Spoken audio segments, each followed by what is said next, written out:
After this, Patty and I have been talking for much of the year. The Senate passed a budget for the first time in 3 years, which was great. She did that. And that means there was an actual chance to get together. We put together a conference committee this fall.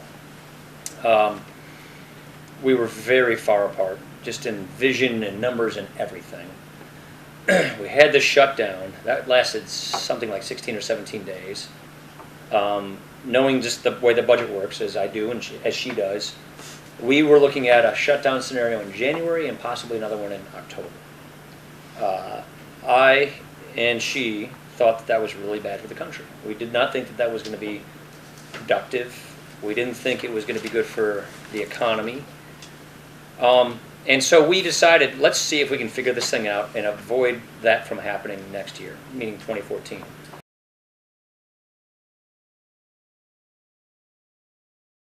I see this as a step in that direction. It's not a mile-long step in the right direction. It's a few steps in the right direction. But what I think the value of this is it gets this divided government working. We basically have broken government.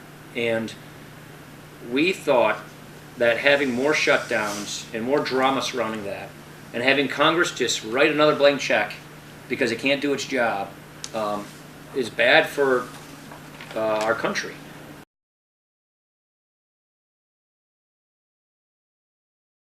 Look, there are those who just want the perfect to be anything the good. That is not how government works.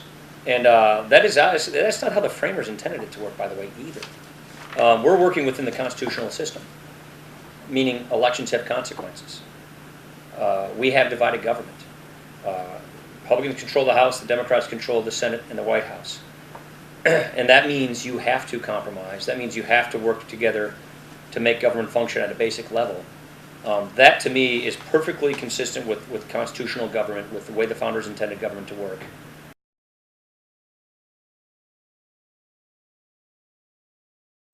I want to do my job right now. Look, you all, the people here in this district, elected me to do this job. Go work for their careers, not my career.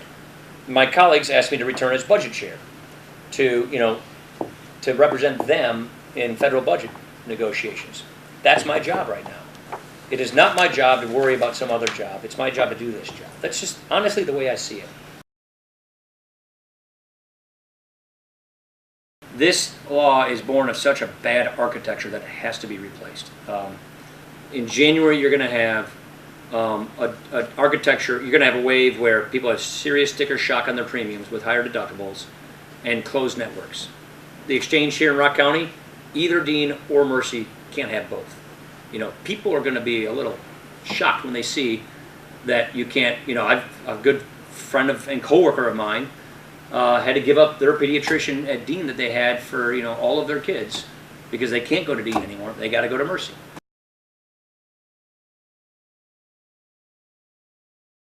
Every time I talk to GM Brass, and it's been a little while since I have, they always tell me, you should proceed with your plans in Janesville, meaning for them to restart it, it would cost them an incredible amount of investment. They basically have to build a new plant, and I don't see them doing it. So we need to come up with our plan.